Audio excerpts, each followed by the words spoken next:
एक महिला, जानी मानी मीडिया पर्सनैलिटी, सक्सेसफुल, ताकतवर, एक पुलिस वाले की बेटी, Z5 और बिग एफएम जैसे बड़े मीडिया हाउस में लीडरशिप पोजीशन पे रह चुके एक पुरुष की पत्नी।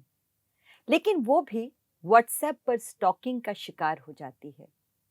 जब समाज के ताकत वर्ग से आने के बाद भी वो अब्यूज से नहीं बच सकी, तो आम महिलाओं की बात ही क्या। दोस्तों ने पूछा, पुलिस में शिकायत क्यों नहीं दर्ज करती? जवाब मिला, पुलिस के पास चले भी जाएं तो पुलिस आखिर क्या कर लेगी। सच तो ये है कि ऐसी स्थितियों में पुलिस से भी ज्यादा मदद नहीं मिलती। मानसिक तनाव और अवसाद महिला को अकेले ही झेलना पड़ता है।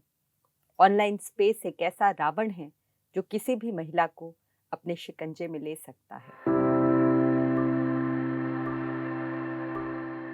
हेलो लिसनर्स, मैं हूं मनीषा पांडे और आप सुन रहे हैं योर स्टोरी हिंदी का ये खास पॉडकास्ट हर स्टोरी, जिसमें मैं लेकर आती हूं सक्सेसफुल विमेन एंटरप्रेन्योर्स की कहानियां उन औरतों की जो आज अपना सफल बिजनेस चला रही हैं, जिन्होंने दुनिया से लड़कर रूढ़ियों को चुनौती देकर अपना सफल मकाम बनाया है।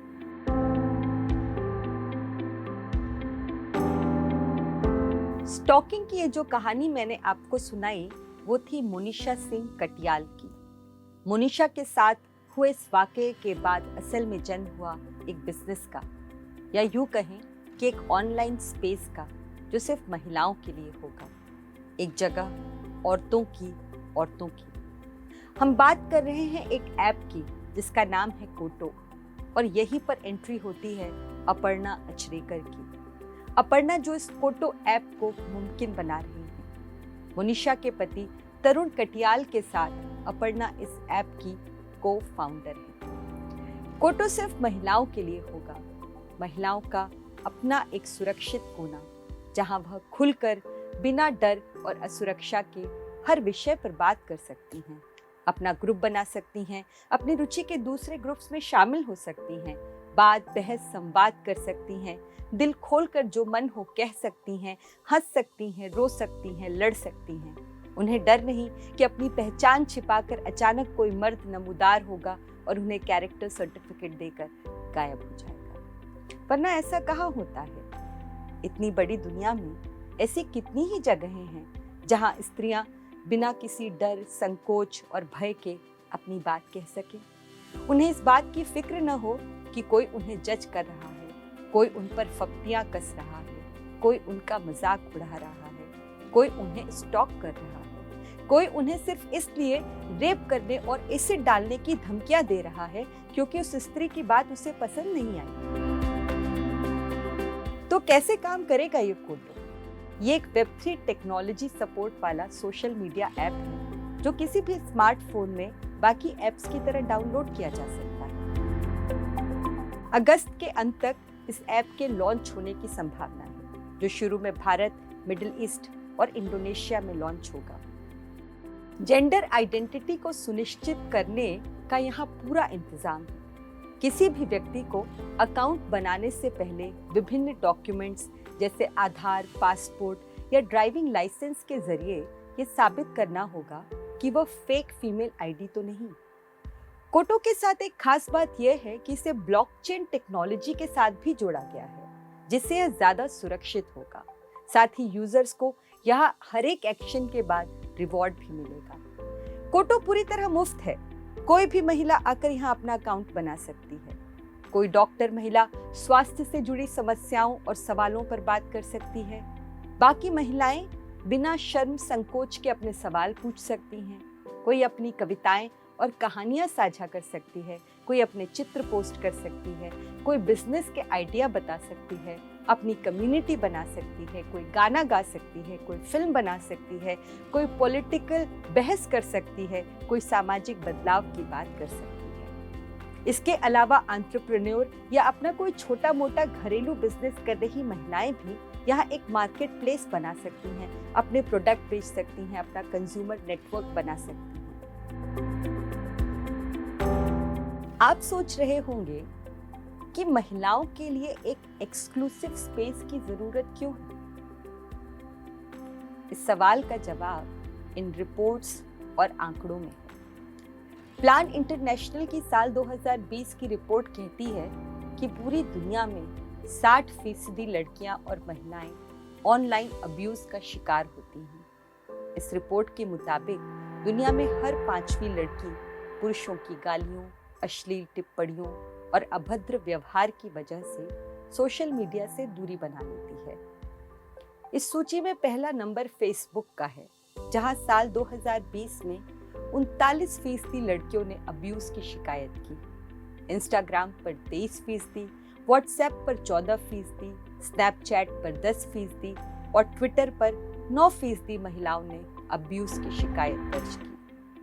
Academic journal policy and internet की रिपोर्ट कहती है कि 2018 में 18 से 24 वर्ष की 26% लड़कियों ने साइबर स्टॉकिंग की शिकायत दर्ज की। इन आंकड़ों के बाद ज्यादा कुछ कहने को बचता नहीं। मैं लौटती हूँ अपर्णा अचरेकर की।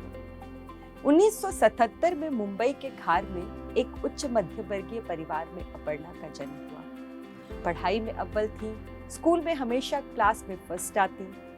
मुंबई यूनिवर्सिटी से बायोटेक्नोलॉजी और माइक्रोबायोलॉजी की पढ़ाई की। इतने साल साइंस पढ़ने के बाद अचानक अपनी स्ट्रीम बदल ली और ई बिजनेस, कम्युनिकेशन और मीडिया स्टडीज में पोस्ट ग्रेजुएशन किया। देश के टॉप मीडिया संस्थानों में लीडरशिप पदों पर रही। टाइम्स ऑफ इंडिया में 7 साल काम किया। जी डिजिटल बिजनेस की कोर टीम का हिस्सा रही। बिजनेस की दुनिया की दिग्गज हस्तियों के इंटरव्यू किए। अपर्णा समाज के जिस तबके से आती हैं, करियर में उन्होंने जो मुकाम पाया है और जिस तरह अपनी काबिलियत और लीडरशिप को साबित किया है, कोई भी ये कह सकता है कि अपर्णा को भला क्या डर। वो तो कहीं भी खुलकर निसंकोच अपनी बात कह ही सकती हैं, फिर चाहे वो घर का ड्राइंग रूम हो या फिर इंटरनेट स्पेस। लेकिन ये सच नहीं है। उन्हें कभी ऑनलाइन ट्रोलिंग का शिकार तो नहीं होना पड़ा, लेकिन उनका दिल जानता है कि कितनी बार उन्होंने सच बोलने से खुद को रोका है।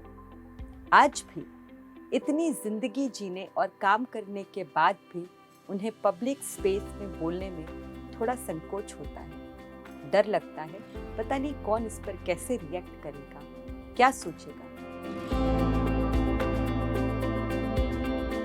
वो कहती हैं कि पब्लिक स्पेस में अपनी निजी राय व्यक्त करने में मुझे आज भी संकोच होता है। औरतों के अवचेतन में हमेशा एक जजमेंट का डर रहता है और पब्लिक स्पेस में तो और भी ज्यादा। अपने राजनीतिक विचार व्यक्त करने में तो मुझे हमेशा ही संकोच होता रहा है। एक ईरानी फिल्म है तेहरान टैबू। उस फिल्म में बेहद रूढ़िवादी सामंती परिवार की औरतें मर्दों की मौजूदगी में हमेशा चुप रहती हैं, सिर ढकती हैं, आंखें नीची रखती हैं और सिर झुकाकर बस काम करती रहती हैं। लेकिन जब वो औरतों के समूह में होती हैं तो सिर से दुपट्टा उतर जाता है, स्कर्ट उठकर जांघों तक पहुंच जाती है। वो पैर फैलाकर बैठती हैं, ठहाके लगाकर हंसती हैं, वाइन पीती हैं और सेक्स के बारे में बात करती हैं। दो अलग दुनियाओं में उनके दो बिल्कुल अलग रूप हैं। मर्दों की जजमेंटल, नैतिकतावादी, फैसलाकुन दुनिया में और अपनी आजाद दुनिया में, जहां उनके चरित्र का कोई बही खाता लेकर नहीं बैठा। ये कहानी सुनने के बाद अपर्णा हंसकर कहती हैं, हाँ, सिर्फ औरतों वाला स्पेस यानी ये ऐप कोटो कुछ ऐसा ही होगा उस ईरानी फिल्म की तरह। आप सुन रहे थे हर स्टोरी मनीषा पांडे के साथ। अगले हफ्ते फिर मिलते हैं एक नए एपिसोड में।